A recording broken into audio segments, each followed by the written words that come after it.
E agora eu gostaria de convidar nosso primeiro palestrante, Rodrigo Pimenta da Silva, analista de tarifas e custos da BH Trans. Rodrigo, é um prazer ter você conosco. Pode dar início à sua fala. Obrigada. Obrigado, Marina. Bom dia a todos os participantes. Bom dia aos demais painelistas. Já vi que vou aprender muito aqui hoje. Parabéns pela iniciativa aí na pessoa do Bernardo, né, na Diretoria de Relações Internacionais da Prefeitura. O Fórum Internacional é uma excelente iniciativa. E sou Rodrigo Pimenta. Vou falar um pouquinho aqui, pessoal, sobre o projeto de eletromobilidade no transporte público de Belo Horizonte, não é? Os desafios. Vou trabalhar um pouco mais aqui os desafios enfrentados, uma vez que é um projeto incipiente e há um esforço para que ele avance. Vamos para o próximo slide. As energias renováveis no transporte urbano. Vamos trabalhar aí os desafios para a implementação do transporte urbano. Bom, esse projeto está atrelado aí à necessidade de se repensar o próprio modelo de transporte público, né? O que não é exclusividade de Belo Horizonte, mas o nosso foco aqui é o nosso município.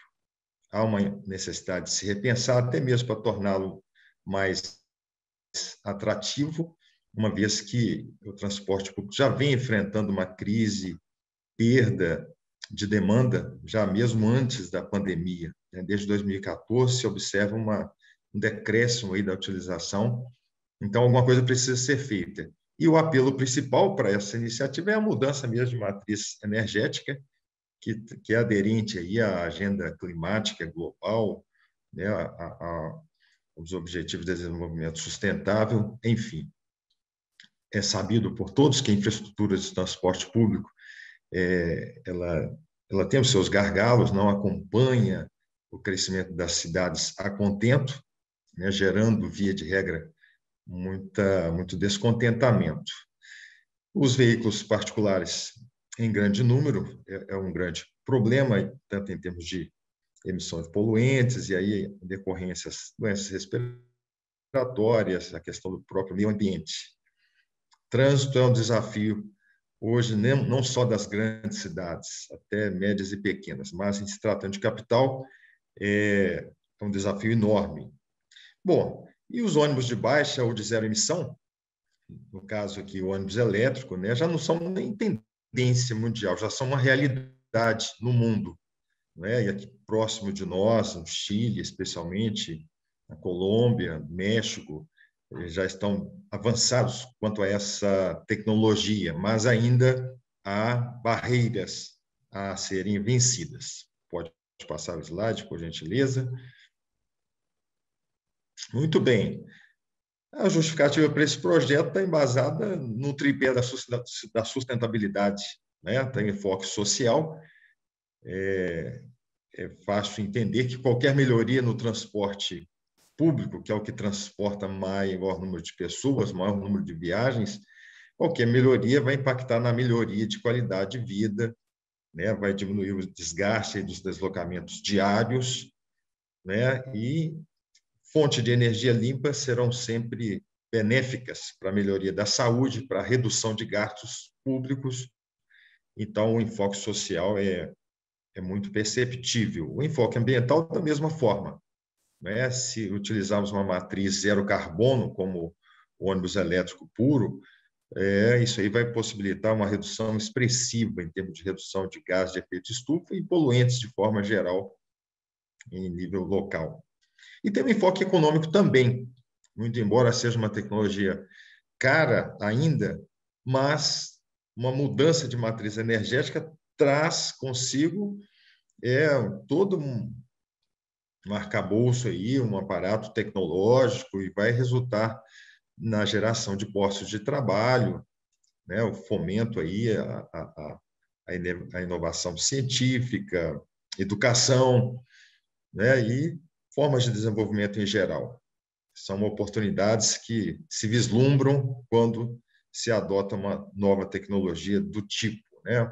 Isso, com certeza, trará Hoje já temos fábrica de ônibus elétricos no país, em Campinas, né? E isso aí, em escala, com certeza trará benefícios econômicos. Pode passar, por gentileza. Isso, aqui eu não vou entrar em detalhe, mas só para mostrar que há um respaldo aqui da legislação, a começar do quadrante mais escuro aí, no alto à direita da tela, né, que é a Política Nacional de Mudança do Clima, de 2009.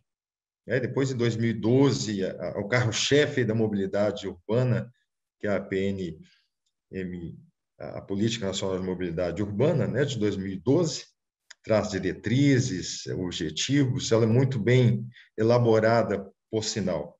O que a gente percebe agora, a nossa dificuldade é instrumentalizá-la, torná-la factível.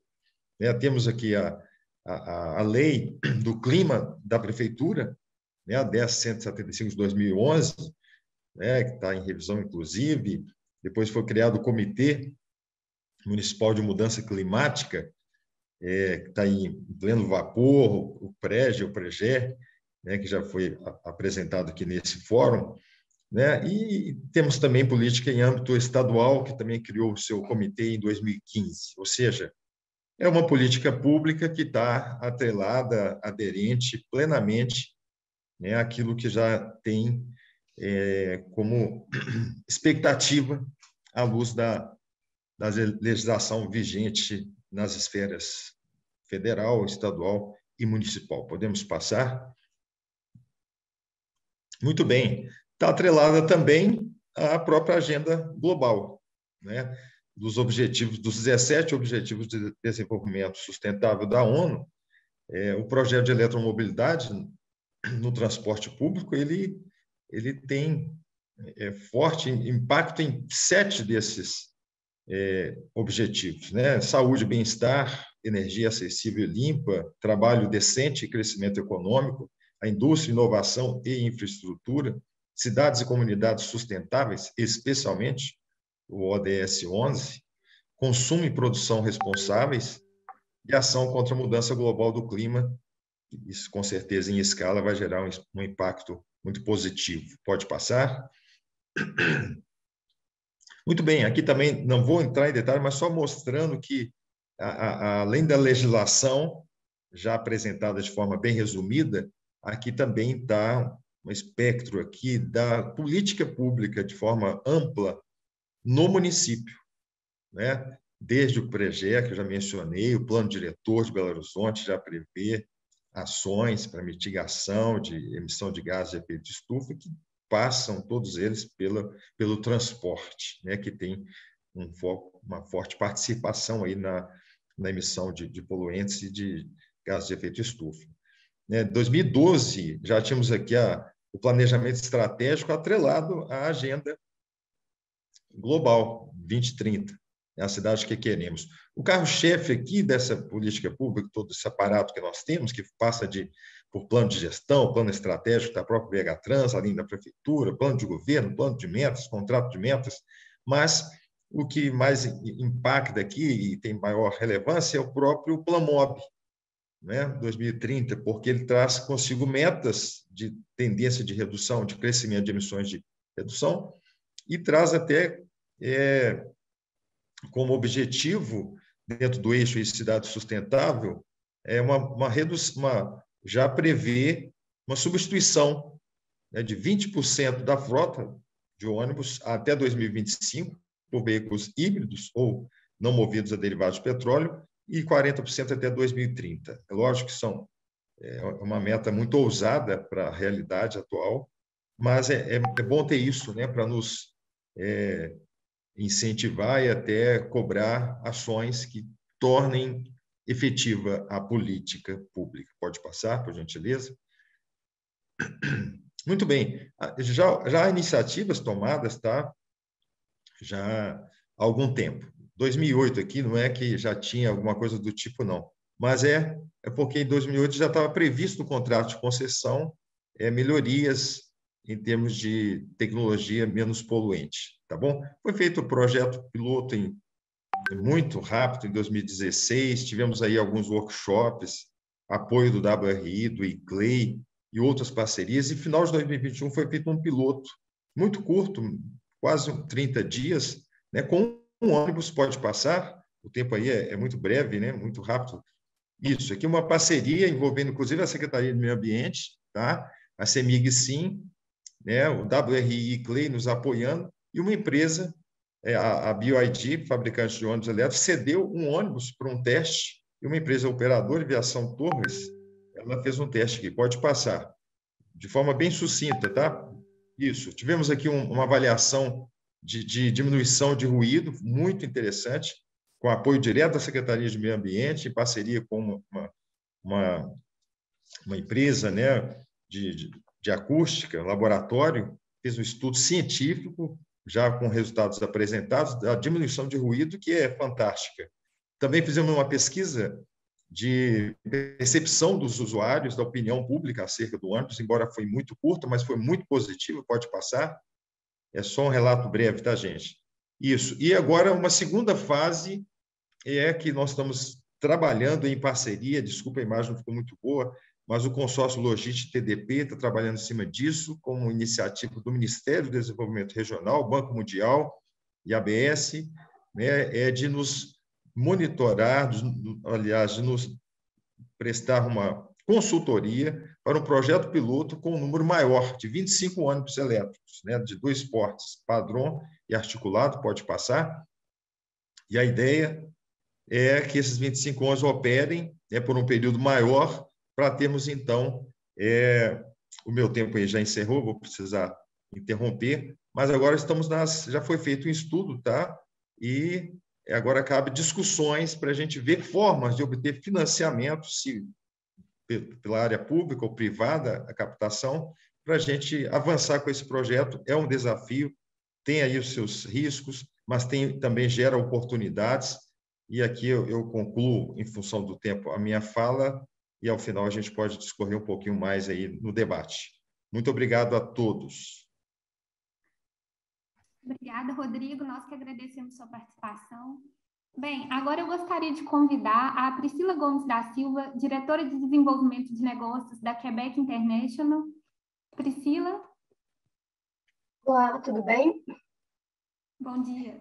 Bom dia. Muito obrigada pelo convite. Vou tentar compartilhar aqui minha apresentação. Vou botar aqui em modo. Vai dar certo aqui. Vamos ver aqui um minutinho. Isso.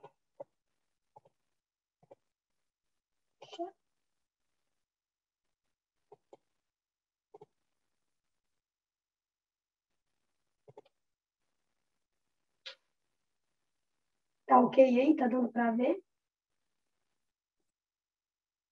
Ainda não, Priscila. Ok, eu acho que tá indo. Isso. E agora? Foi? Sim. Então, ótimo. Gente, eu vou tentar realmente falar 10 minutos, cumprir aí o tempo, né? Mas eu queria passar rapidamente aqui por algumas iniciativas que a gente está tendo aqui no Canadá e na região, na província de Quebec e na cidade de Quebec, porque eu trabalho para a agência regional, né? A Quebec Internacional, ela é uma agência para a grande região de Quebec, para o desenvolvimento econômico. Eu sou responsável por atração de investimentos estrangeiros, especialmente europeus e asiáticos, para essa região da cidade e para essa região da província, né? E então a gente está tendo algumas iniciativas aqui que eu acho que seria legal compartilhar com vocês hoje. Então, só para dar um panorama rapidamente, né, onde que estamos situados, então a gente em um raio de 1.000 quilômetros, né, a gente está, de certa maneira, próximo dos Estados Unidos, né, dá 2h30 de Montreal, e somos a capital da província de Quebec. Então, tem um pouco de confusão aí com a cidade de Quebec e a província de Quebec, mas, na verdade, Ville de Quebec, né, como a gente já fala aqui, é realmente a capital. Temos mais de 8.800 habitantes nessa região, né, da região metropolitana, se a gente puder fazer uma comparação. E temos um PIB em constante crescimento, né, aqui, e que, devido a isso, né, devido a esse crescimento nos últimos 10 anos de maneira exponencial, acabou trazendo alguns desafios aí, né, em termos de modificação da estrutura urbana da cidade, né? Então, o que a gente está vendo hoje realmente são ações, né, que estão sendo tomadas muito devido ao crescimento econômico mesmo e a estratégia toda de atrair mais investimentos e mais população para a região. Porque também a gente tem essa intenção não só de atrair as empresas, mas os trabalhadores e estudantes internacionais, que realmente é uma necessidade muito urgente que a gente tem aqui e a gente precisa realmente fazer dedicar esses dois esforços nessas duas frentes, né? Então, rapidamente, para falar com vocês o que a gente tem como indicadores ambientais aqui, né? Desde 2015, então, com a assinatura do Acordo de Paris, o Canadá adotou algumas metas um pouco ousadas também, né? Como a gente viu aí na última apresentação, para conseguir reduzir as emissões de gases de efeito estufa. Então, a base, né, do que a gente tem hoje, né, de comparação para redução realmente dos gases, é do ano de 2005, que a gente vai ver no gráfico a seguir, né? Então, a intenção realmente de reduzir bastante isso até 2030, né? Reduzir de 40% a 45% desse nível de 2005 até 2030. Né? No último ano que vai ser apresentado no gráfico a seguir, que foi 2020, né, coincide com o primeiro ano da pandemia. Então, a gente vai ver ali, quando eu passar aqui, tem realmente uma caída, né? Como se tivesse tido uma redução um pouco mais forte no ano de 2020. Mas, na verdade, né, com a pandemia, aí teve a recessão mundial e a gente sabe que talvez esse número não seja tão correto assim. Então, é bom ter um pouco de atenção nesse ponto. Né? Em 2020 também, setores de petróleo, de gás e transporte foram os maiores emissores, né? Aqui no Canadá, eu penso que isso é um pouco uma tendência mundial. Então, teve aí, né, eles contribuíram com 27%, 24% do total das emissões. Entre 2019 e 2020, as emissões de cada um dos setores diminuíram, né, de 4% a 14%, com exceção do setor agrícola, que teve um aumento. Né? Então, isso também quis dizer um pouco, né, das atividades no interior do Canadá, que teve uma dedicação um pouco maior aí, que foi o setor agrícola. E também, a gente pode ver, né, que desde 2090, né, o Canadá já vem trabalhando essa redução, né, e que, na verdade, é um desafio grande, realmente, mesmo aqui, né, com todas as medidas que vêm sendo tomadas. Né? Não tem sido fácil. Então, se a gente vê aqui, analisa essa curva, a gente não vê grandes modificações desde 1990. Né? A curva ela não varia tanto aqui.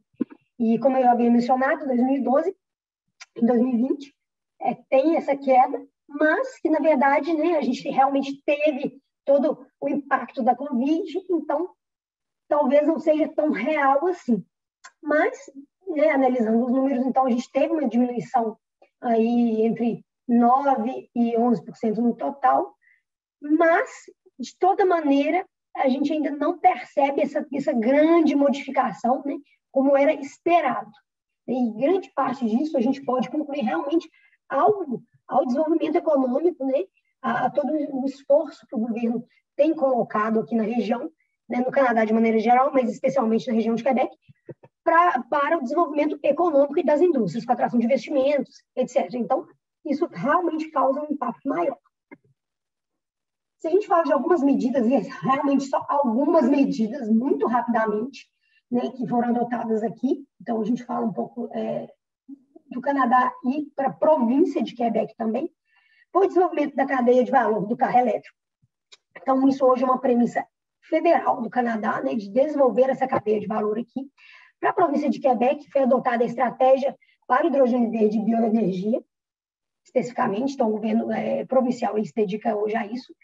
Utilização de competências em matérias-primas locais, então aqui na província de Quebec nós temos o lítio, e isso foi utilizado como chave, né, como fator-chave para a atração de novos investimentos e desenvolvimento da cadeia de valor do carro elétrico aqui.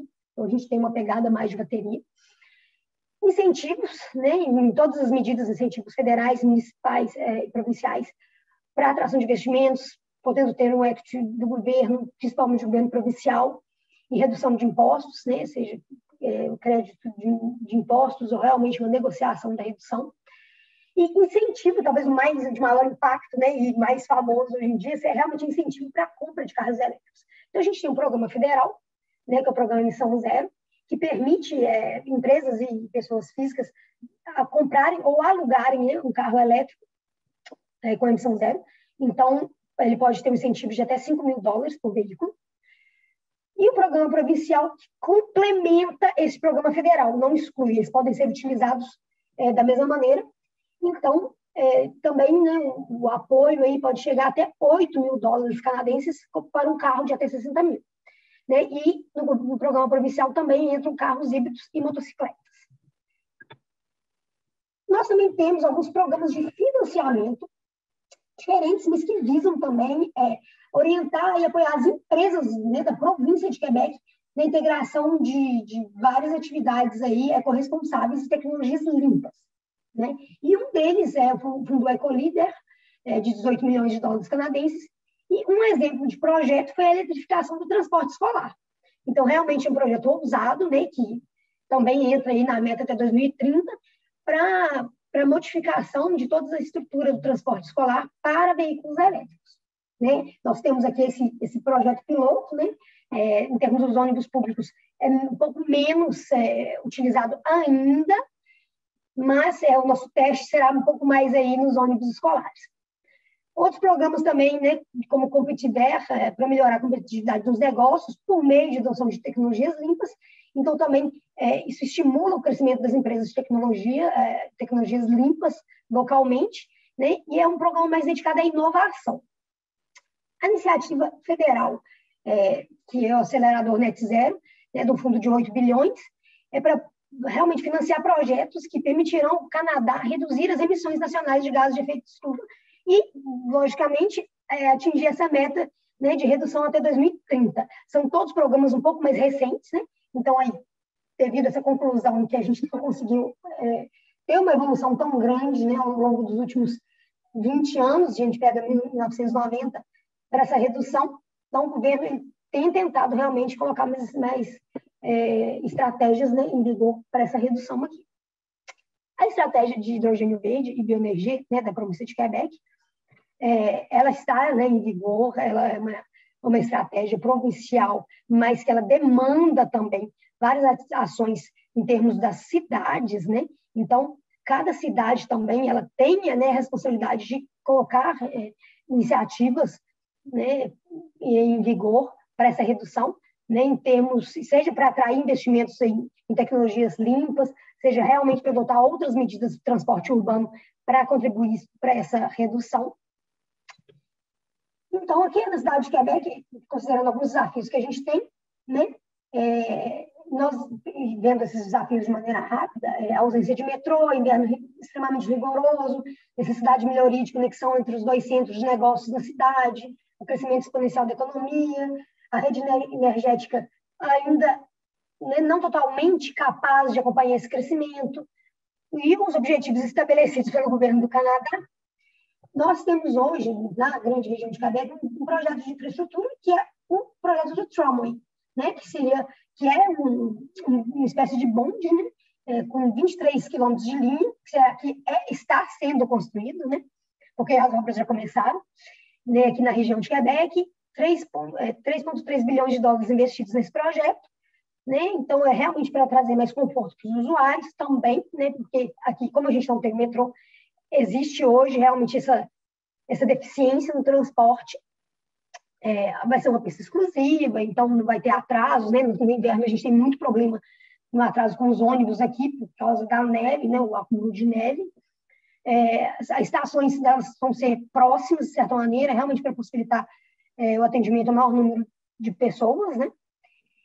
E então, assim, é uma medida, a principal medida que nós temos aqui hoje na cidade para essa redução é o comprometimento da cidade de Quebec, né, com o governo canadense e também com a população. Isso é uma maneira também de incentivar a população e de mostrar que os governos estão alinhados, né, o governo canadense, o governo provincial e o governo municipal, para essa melhoria do transporte urbano, né, e da implicação mesmo aí da população, porque já era uma demanda de muitos anos na população local, né, esse projeto do Truman. As autoridades, né, que estiveram nos cargos, né, como prefeito, né, deputados, elas lutaram muito para fazer esse projeto acontecer, né? Então, finalmente, depois de vários anos, né, a gente pode falar em cerca de 10 anos, aqui também acontece isso, viu, gente? É muito mais parecido do que a gente imagina. Todo canto tem, né, seus desafios. A gente está conseguindo colocar isso em vigor. Então, é isso. Eu fiz o que eu queria compartilhar com vocês hoje. Tentei ficar aí, não passar muito do tempo, mas fico à disposição para perguntas também. Obrigada. Bem, muito obrigada, Priscila. Bastante esclarecedora a sua apresentação. Bem, agora eu gostaria de chamar o terceiro palestrante, Camilo Adas, presidente da SAE Brasil. Camilo, é um prazer tê-lo conosco. Bom dia. Bom dia, vocês me ouvem bem? Sim. Eu vou compartilhar minha tela. Me digam, por favor, se vocês quando vocês estiverem vendo no modo de apresentação. Camilo, estamos vendo. Tá ótimo. Eu vou ligar meu cronômetro aqui para a gente poder ter um debate bastante rico no final e não passar o tempo, mas qualquer coisa vocês me avisam. Pessoal, assim, muito obrigado pelo convite. Eu vou direto ao ponto para a gente maximizar aí o tempo. Na verdade, eu queria trazer um pouco mais de contextualização técnica para vários dos debates que a gente está tendo aqui. Uma imagem como essa, todo mundo está habituado. Aqui é a imagem na cidade de São Paulo, do Vale do Anhangabaú, trânsito lotado, né? E muita emissão gasosa. Acontece que quando a gente olha para essa imagem, e isso é um processo que toda a comunidade científica, técnica, da indústria e dos governos vem trabalhando o tema faz tempo, aqui a gente está falando de emissões locais. Aquela fumaça que está saindo do escapamento dos carros, ela está gerando óxido de nitrogênio, NOx, e ela está gerando um particulado. E há um intenso trabalho, antigo já, de melhoria desses temas. A gente conhece isso através do que é denominadas as versões do PROCONV, PROCONV P2 até PROCONV P8, que está entrando em vigor agora. Se falarmos em termos europeus, é Euro 2, Euro 1 até Euro 6. Isso vem sendo trabalhado há muito tempo. E a gente já chega num nível, seja para veículos de passeio, seja para veículos comerciais, muito bom para emissões locais, particulado e NOx. Para vocês terem ideia da proporção, esse retângulo grande, alguém aí da produção só me ajuda a dizer, quando eu mexo o meu mouse, vocês enxergam? Sim, mas bem pequenininho. Eu vou tentar pôr aqui um pointer de laser. Me orienta se ficou melhor. Ficou ótimo. Então, quando a gente olha esse retângulo grande, em relação à proporção desse retângulo pequenininho aqui, que está ampliado aqui, são os números do P8, né, do Euro 6, a gente vê que a gente melhorou muito. Na prática, o que isso significa?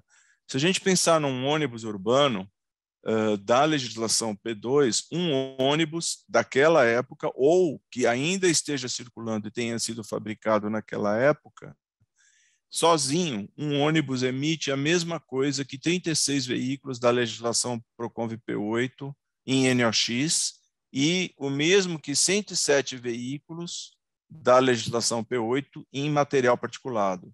Então, um processo de renovação de frota para emissões locais é fundamental e precisa ser intensificado, mas há legislação, há tecnologia. Agora, quando eu mudo para essa imagem, eu estou aqui não mais mostrando um carro dentro de uma cidade, eu estou mostrando os efeitos das mudanças climáticas Aqui são imagens do Brasil, aqui são incêndios florestais nos Estados Unidos, aqui Brasil de novo, aqui Alemanha.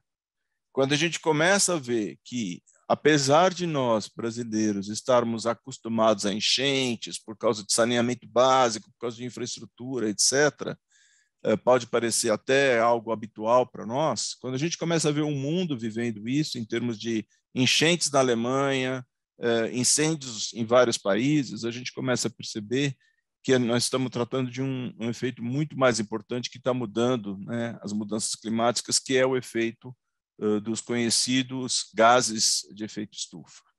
Primeira coisa que a gente tem que ter em mente é que ele não é o vilão. Sem os gases de efeito estufa, a temperatura da Terra seria menos 18 graus, a gente não ia conseguir viver como a gente vive hoje.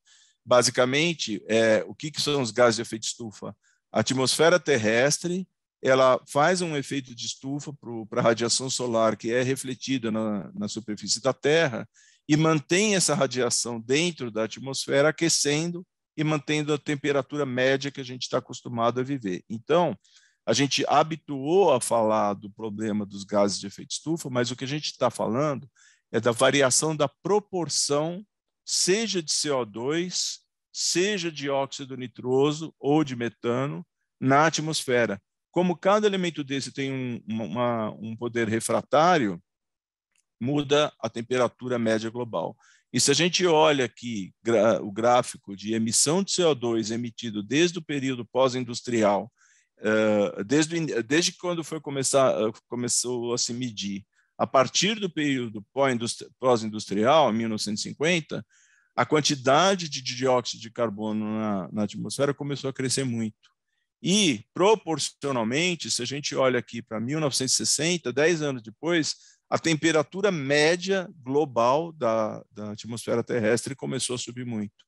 Projetando para o futuro, se essa temperatura passar de 1,5 graus nos próximos 20, 30 anos, a coisa vai ficar bastante feia, e para isso é necessário uma série de políticas globais para minimizar essa emissão de CO2 em termos de poluição global. É por isso que a gente tem falado tanto em veículos que emitam menos carbono, falado tanto na descarbonização. Se a gente olhar, o consumo energético da população mundial, em termos de emissão de carbono, composto por eletricidade e aquecimento, construção, manufatura, etc., a contribuição do setor dos transportes é 15%. Em termos do que está sendo emitido de CO2, seja na base do Centro Climático de Energia e Soluções, seja na base dessa fonte que é dos Estados Unidos, aqui está com 14%, 15%, esse número mais ou menos é igual para todo mundo. O número brasileiro eu não sei se é confiável, porque as medições mais recentes que eu conheço são 2016, a gente teria que ter esse número para o Brasil um pouco mais atualizado. E aí vem uma série de soluções. Aqui vai ser difícil vocês entenderem o gráfico, tendo que explicar isso de uma maneira tão rápida. Nós vamos ter aqui os motores a combustão, os motores com veículos híbridos, mas no caso uma hibridização leve, isso até já está no mercado. Os veículos com uma hibridização que dependem de abastecimento elétrico ou não, que são os plugins, que tem que ficar bastante tempo carregando, e os veículos a célula combustível. Cada esquema desse aqui é só para dizer, só para mostrar do ponto de vista gráfico, qual é o veículo que a gente está tratando. O fato é que cada tipo de rota tecnológica para a descarbonização tem uma vantagem e tem uma desvantagem. Não adianta a gente pensar só numa rota. A mesma coisa a gente pode dizer se a gente olha a gama inteira. Nós vamos ver aqui motocicletas, veículos leves, carros de passeios e pequenas vans, onde é muito mais interessante pela realidade de carga e pela realidade de quilômetro rodado no tempo, usar a eletrificação, seja plug-in, seja híbrido, no caso, por exemplo, do Brasil, híbrido a etanol. Quando a gente vai para cargas maiores, caminhões, veículos de longa distância, ônibus de longa distância, aviões e navios, é muito melhor a gente trabalhar com uma propulsão elétrica sob a fonte do hidrogênio, que são as células a combustível. É esse gráfico aqui que resume internacionalmente a melhor rota para o tipo de aplicação. Acontece que tem mais algumas coisas. Se a gente olha a quantidade de veículos elétricos no mundo ao longo das últimas décadas, vocês vão ver aqui China crescendo, Estados Unidos crescendo bastante, né? E a projeção para os próximos anos indica a mesma coisa. Vocês não vão ver, e eu estou indo muito rápido, não dá para entender esses gráficos em detalhe com pouco tempo, vocês não vão ver uma participação grande de eletrificação nos caminhões, nos ônibus, principalmente os mais pesados e de mais longa distância. Por quê? Até em função desse gráfico aqui, os caminhões mais pesados, os trens, etc., a relação entre carga e energia necessária para mobilidade é desproporcional. Você teria que ter baterias tão grandes que a carga líquida transportada já não seria interessante. Por isso que a gente não vê essa tendência de crescimento, a gente vê essa tendência de crescimento nos veículos menores, nos carros de passeio, e aqui é uma tendência de ir para o hidrogênio. Já existem uma série de tentativas nacionais muito interessantes para a eletrificação da mobilidade urbana. Aqui eu trouxe um exemplo da Volkswagen, que está trabalhando, que está tentando, né, trazer isso para o mercado. Esse ano deve entrar no mercado brasileiro da ordem de 13 veículos elétricos com diferentes níveis de eletrificação, o que vai aumentar a tendência, mas isso ainda é muito incipiente. No caso de caminhões, eu trouxe aqui um exemplo da Daimler, da Mercedes-Benz, onde caminhões de transporte urbano vão ser elétricos, ainda carregáveis, né, com plug-in, para cargas de meia distância, na ordem de 500 quilômetros também, e eles já estão anunciando para essa década ainda, na segunda metade dessa década, o caminhão a hidrogênio no mercado da ordem de 2027. O Brasil tem uma série de legislações que vieram tratando as emissões locais, como eu já falei, e agora começa um processo de conscientização muito forte para as emissões globais, e a gente precisa adaptar a realidade nacional com etanol, com híbrido etanol, com eletrificação, e dentro de diferentes rotas, cada rota melhor adaptada para a realidade da matriz energética de cada região. É dificílimo pensar numa solução para o Brasil inteiro. A nossa cultura de, por exemplo, construir uma hidrelétrica que nem Itaipu e a partir dela abastecer o Brasil inteiro, precisa acabar, porque cada centro precisa ter a chance de produzir a sua energia e consumi-la, inclusive com biogás, com dejetos sólidos e várias outras tecnologias que estão por aí. Para fazer isso, tem uma série de trabalhos acontecendo. Aqui eu trouxe um exemplo do Mobilidade Sustentável de Baixo Carbono, onde estamos juntos a Anfávia, a Sindpeças, a única do sucrocoleiro, a AEA e a SE Brasil, que tem um papel muito importante na disseminação, na criação e disseminação de conhecimento sobre várias temáticas, inclusive essas. No caso do MSBC, a gente está trabalhando com um conceito que é do poço à roda. Não adianta só olhar a poluição emitida pelo veículo, porque ela não é suficiente. A gente tem que entender o ciclo inteiro.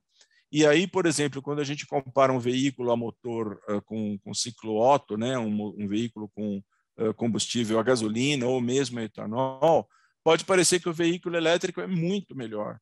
Mas, gente, se a eletricidade naquela determinada época, porque está faltando água nas hidrelétricas, vier de termoelétrica, bandeira verde acionada, etc., nós estamos simplesmente colocando para dentro de um veículo elétrico uma energia que veio à base de carbono. Então, a conta não fecha, não adianta simplesmente dizer, vamos eletrificar a mobilidade inteira, porque se a fonte da energia para a eletrificação não for uma fonte verde, uma fonte limpa, não vai adiantar nada. Eu tentei correr, pessoal, não sei se eu passei o tempo, porque o meu cronômetro desligou, mas é isso. Bem, Camilo, muito obrigada, te agradeço a apresentação, agradeço a todos os panelistas, né? Muito enriquecedor este painel. Bem, pessoal, eu gostaria primeiro de fazer uma pergunta a todos vocês, né? Eu acho que tem uma convergência muito grande nas temáticas que foram tratadas e na abordagem. Primeiramente ao Rodrigo, que tratou um pouco, né, sobre essa questão do planejamento estratégico até 2030 e da proposta de reduzir em até 20% as emissões de carbono. Priscila também, que tratou, né, questões mais conectadas ao planejamento urbano, né, e a ideia de desenvolvimento de um novo sistema de transporte comum em Quebec. E, por último, finalmente, né, o Camilo, que trouxe essa questão das soluções de descarbonização da mobilidade.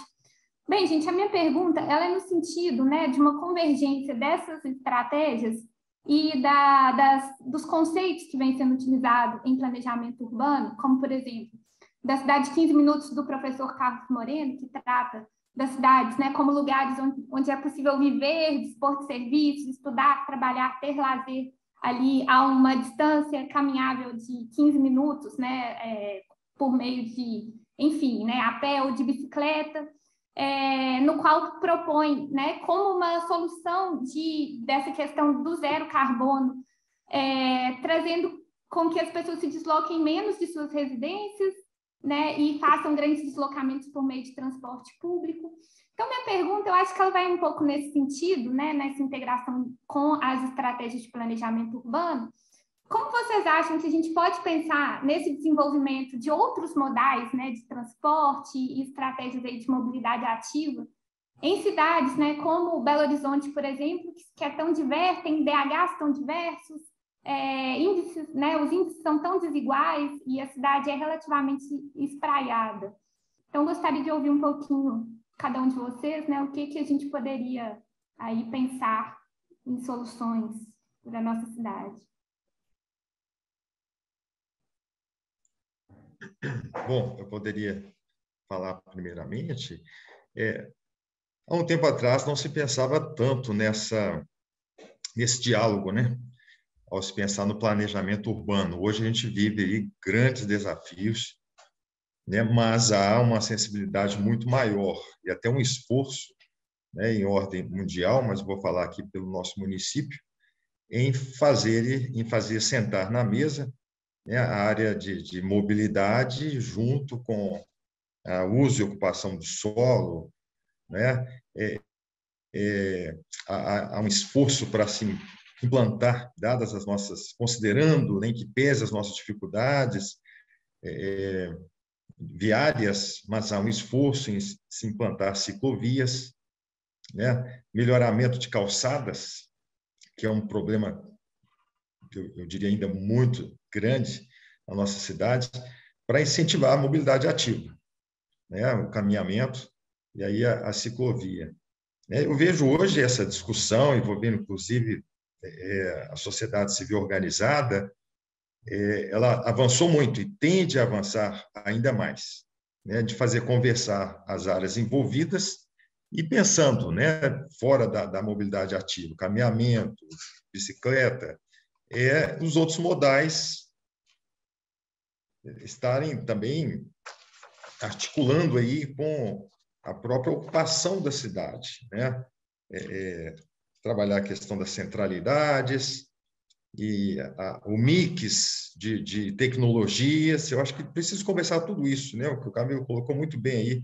Não há uma receita única que se aplica e que vai trazer solução. Então, acho que é preciso sentar e conversar o planejamento urbano, né, com mobilidade, né, e trazer os atores para essa discussão, né? Fabricantes, além da área pública, fabricantes, fornecedor de energia, né? Nós temos aí também tecnologia a gás, né? Não é totalmente limpa, mas já reduz aí expressivamente emissões. Então, assim, é uma discussão assim ampliar, Marina, e aprofundar. E eu acho que temos muito a avançar nesse sentido.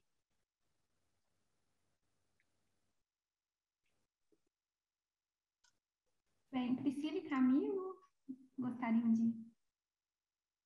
Se possível, eu moro no Quebec tem 3 anos, mas eu sou de Belo Horizonte, então passei minha vida toda aí também, né? A gente vê aí vários desafios, né, na cidade. Eu também trabalhei no governo de Minas durante muitos anos, então tive a oportunidade também de presenciar aí vários programas de desafios, né? Eu acho que uma coisa muito importante, que talvez não seja só exclusivo aí da cidade de Belo Horizonte, é a aceitação da população, né? A gente passa por desafios muito grandes a respeito disso, né? O governo ele coloca muito esforço, né, para a implementação de políticas públicas, né? A própria discussão super importante envolvendo todos os setores, mas o usuário ele precisa ser realmente ouvido, né? A pessoa que vai utilizar isso, por mais que seja num segundo momento, né? Mas a gente não pode negligenciar isso, né? O que a gente tem visto aqui é exatamente essa questão. Com todas as medidas e com todos os benefícios realmente, né, para a aquisição do carro elétrico, porque realmente as pessoas têm um poder de compra maior, né? No Canadá não é segredo para ninguém, é uma outra condição, mas mesmo assim, mesmo tendo condição, as pessoas elas ainda são muito reticentes, né, a modificar os costumes, uma sociedade tradicional. Então, assim, é um caminho difícil ainda, né? A parte do convencimento, a parte de dizer, ok, isso vai ser bom, né? A gente vai ter toda uma obra que envolve a cidade para a instalação do tramway, mas vai ser benéfico para todo mundo, né? Você vai poder deixar de utilizar o seu carro, né, para utilizar o tramway, mas quando a gente faz uma pesquisa e vê quantas pessoas estão dispostas a largar seu carro, não é tão elevado, né? Então, claro, né, que isso não vai impedir que o governo realize esse tipo de medidas. Eu acho que é a mesma coisa em Belo Horizonte, quando a gente pensa que existe uma população que precisa ser atendida, né? Existe uma necessidade de melhoria do transporte público de uma maneira geral, né? Isso também a gente sabe que isso existe em Belo Horizonte de uma maneira, sim, urgente, mas, ao mesmo tempo, sempre tentar linkar isso, né? Realmente o que precisa ser feito em termos de atendimento, né? Da aceitação da população, se aquilo realmente vai ser benéfico para ela, e, obviamente, linkar, né, toda a necessidade do transporte não poluente, né? Então, o que a gente pode conseguir aí para atender, né, todos os níveis? É um desafio interessante, né, para todos nós, como usuários também, né, como população, como atores importantes aí nessa discussão, mas como usuários. Então, eu trago isso também. Obrigada, Priscila. Camilo, você gostaria de encerrar nosso debate? Sim, por favor. Então, Marina e colegas, eu acho que tem uma parte de todos que a gente precisa unir, né, juntar e entender. A primeira coisa que eu acho que nós precisamos entender são linhas de fluxo. O que são linhas de fluxo? As coisas, os seres humanos querem ir de A até B. Ir de A até B para trabalhar, ir de A até B para se divertir, ir de A até B para comprar comida ou receber a comida em casa, né? Então, se a gente entender quem quer ir para onde, ou qual carga precisa chegar aonde para satisfazer as necessidades humanas, a gente define um plano estratégico. Um plano estratégico que hoje em dia, com tanto aplicativo, com tanto celular, todo mundo tem um celular no bolso, é facílimo entender, é só se propor a entender essas linhas de fluxo. Na hora que a gente entende as linhas de fluxo, tem mais gente querendo sair de um bairro e ir para o centro, tem mais carga precisando chegar pela estrada e ir para um bairro, etc. A hora que a gente desenha essas linhas de fluxo, para cada problema tem uma solução. Uma solução pode ser o metrô, outra solução pode ser uma capilaridade de ônibus, outra solução pode fazer com que os carros, os caminhões de pequenas cargas entrem na cidade só da meia-noite às 5, etc. Outra solução pode ser a eletrificação. Tem que desenhar isso. Só que a hora que esse desenho fica pronto, ele pode levar 1 ano para entender o problema, a solução vai levar 10 anos para implantar. E aí vem um problema político, né? Isso precisa ser uma estratégia de Estado, não uma estratégia de governo, porque se o governo muda, você não pode mudar a estratégia. A cidade não pode esperar que em 4 anos tudo mude. Eu não acredito que Belo Horizonte vá mudar as suas características, como nenhuma cidade brasileira, de maneira brutal, em 10 a 15 anos. As características vão ser as mesmas, os bairros vão ser os mesmos, talvez eles inchem um pouquinho ou desistem um pouquinho.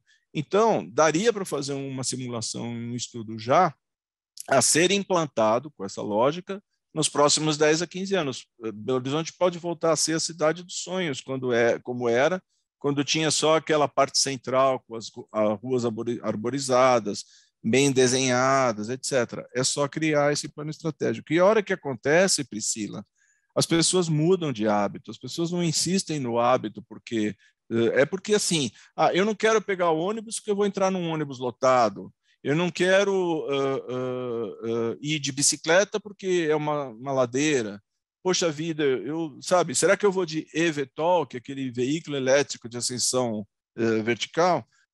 Mas quanto vai custar um eVTOL? Quanto vai custar um carro elétrico? Quanto que eu preciso de tempo para abastecer?